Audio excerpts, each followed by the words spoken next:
কত রঙ্গ দেখি দুনিয়ায়।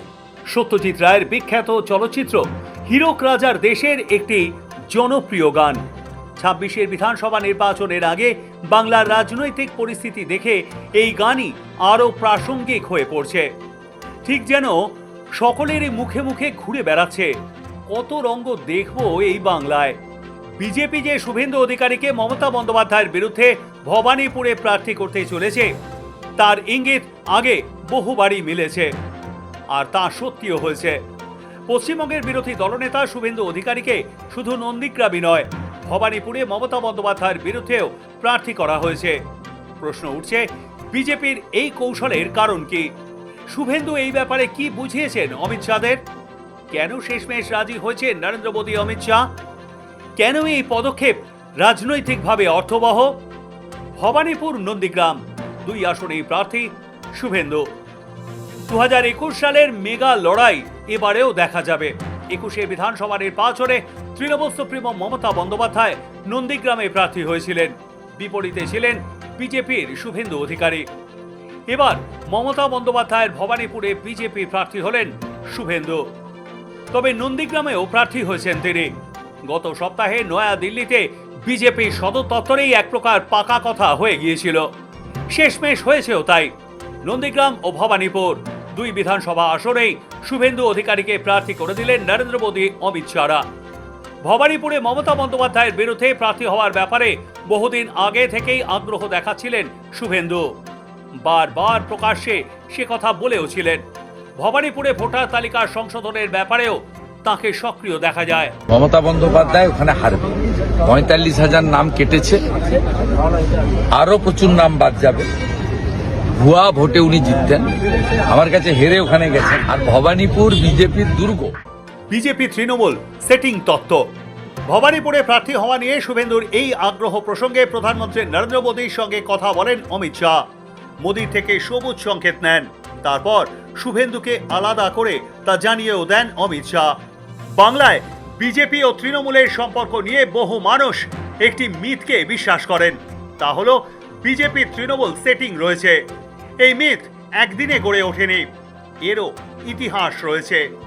একসময় বিজেপির সঙ্গে জোট করে লোকসভা ভোটে লড়েছিলেন মমতা বন্দ্যোপাধ্যায়, কেন্দ্রে এনডিএ সরকারের মন্ত্রীও হয়েছিলেন। পরবর্তীকালে জোট ভেঙে গেলেও বিভিন্ন ও বিক্ষিপ্ত কিছু ঘটনাক্রমে এই সেটিং তত্ত্ব বসে যায় বাংলা ও বাঙালির একাংশের মনে, এবং তাদের মনে বারবার প্রশ্ন উঠতে থাকে, মোদী শাহরা কি আদৌ বাংলার ব্যাপারে সিরিয়াস, নাকি তলে তলে আঁতাত রয়েছে? যদিও গত ডিসেম্বরে সেই তত্ত্ব বঙ্গে উড়িয়ে দিতে চেয়েছিলেন অমিত শাহ। अब ममता बनर्जी कह रही कि हम उनके साथ हैं। अगर उनको ये भ्रांति फैलानी है तो फैलाएं।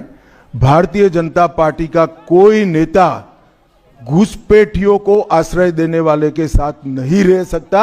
ये भारतीय जनता पार्टी का सिद्धांत है, और हम सब भारतीय जनता पार्टी के कार्यकर्ता से लेके मोदी जी तक कटिबद्ध है कि मूल समेत तृणमूल कांग्रेस की सरकार को हम उखाड़ कर फेंक देंगे। জানা গিয়েছে অমিত শাহদের শুভেন্দু বুঝিয়েছেন, তিনি ভবানীপুরে প্রার্থী হলে গোটা বাংলায় একটা স্পষ্ট বার্তা চলে যাবে, তা হলো তৃণমূলের বিরুদ্ধে লড়াইয়ের জন্য বিজেপি এবার সিরিয়াস। অনেকে যে সেটিং এর তত্ত্ব খাড়া করছেন তাও ভেস্তে যাবে। এবার বিধানসভা ভোটের অনেক আগে থেকে শুভেন্দু অমিত শাহকে বোঝানোর চেষ্টা করেন এই তত্ত্ব ভাঙা জরুরি। পরিবর্তনের জন্য বিজেপির লড়াইয়ের প্রতি আস্থা বাড়বে। ঠিক এই পরিস্থিতিতেই ভবানীপুরে শুভেন্দুর প্রার্থী হওয়ার বাসনাকে ইতিবাচক মনে হয় অমিত শাহদের। কি ভাবছেন শুভেন্দু? অনেকেই আবার ভাবছেন এর মধ্যে শুভেন্দু অধিকারের নিজেরও অঙ্ক রয়েছে। এই ভোটে বিজেপি আনুষ্ঠানিকভাবে কাউকে মুখ্যমন্ত্রী পদপ্রার্থী হিসেবে ঘোষণা করেনি। দলের নেতারাও বুঝতে পারছেন মুখ্যমন্ত্রী মমতা বন্দ্যোপাধ্যায়ের বিরুদ্ধে শুভেন্দু প্রার্থী হওয়ায় তিনি ডিফল্ট প্রজেক্টেড হয়ে যাবেন। তবে সে যাই অঙ্ক থাক, ভবানীপুরে এবার ভোট হবে হাই ভোল্টেজ, তাই নিয়ে আর সংশয় থাকলো না। অন্যান্য দেশে বলুন, বাংলার বাইরে বা আমাদের দেশে বহু ঘটনা এরকম আছে। বহু নেতা একাধিক কেন্দ্রে লড়েছেন। আর রাহুল গান্ধীও বোধহয় সাউথে আর আমেঠিতে লড়েছিলেন।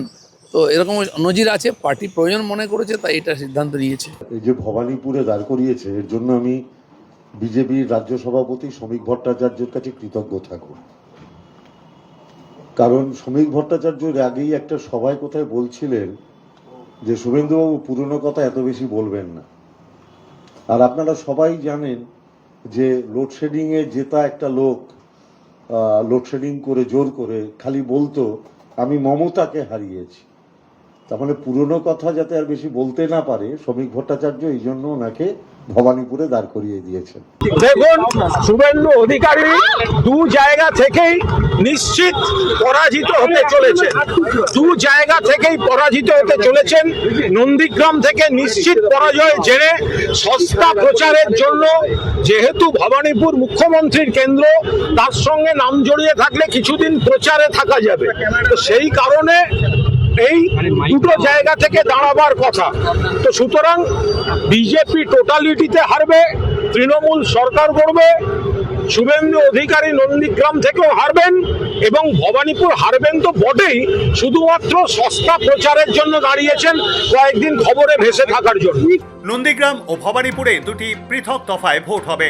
নন্দীগ্রামে প্রথম দফায় ভোট হবে 23শে এপ্রিল, ভবানীপুরে ভোট হবে 29শে এপ্রিল। অর্থাৎ নন্দীগ্রামে ভোট মিটে যাবার পর ভবানীপুরে আলাদা করে সময় দিতে পারবেন শুভেন্দু। ভবানীপুরের অঙ্ক অনেক আগে থেকেই কষা শুরু করেছিলেন বিরোধী দলনেতা। সম্ভবত সেই কারণে ভবানীপুরে ভোটার তালিকার সংশোধনের ওপর নজর রেখেছিলেন তিনি। দোলের দিনও দেখা যায় ভবানীপুরে গিয়ে দোল উৎসবে অংশ নিচ্ছেন শুভেন্দু অধিকারী।